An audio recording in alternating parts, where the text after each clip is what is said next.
Here's our Grand National course guide, taking you through the entire course fence by fence from the rider's perspective, and showing you what it takes to conquer all 30 obstacles across the 4 mile and 2.5 furlong event. So the horses must first make their way to the opening fence, conquering the 4'6" plain fence before approaching the second.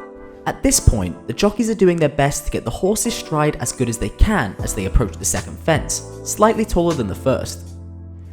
It's then on to the west head, a tricky one for the horses and jockeys with a large ditch in front as well as a large drop behind.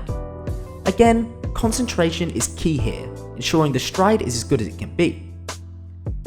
The next 2 fences are both plain fences, so this presents a good opportunity for the riders to get into a solid rhythm as they progress through the course. It's good to assess whether there are any loose horses that could negatively influence your run during this time too, as you make your way through to the 6th fence at the Grand National.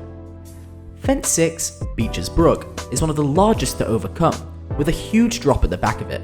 The horses often peck after this jump, so it's the jockey's job to get them back into a consistent gallop.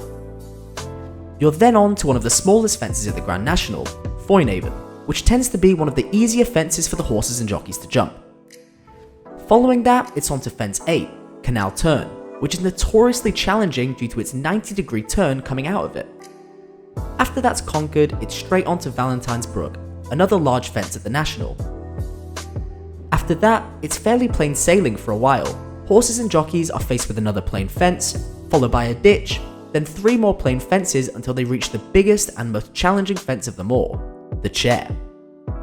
With a huge ditch in front of it and measuring at 5 foot and 2 inches, this is a real test for horses and jockeys.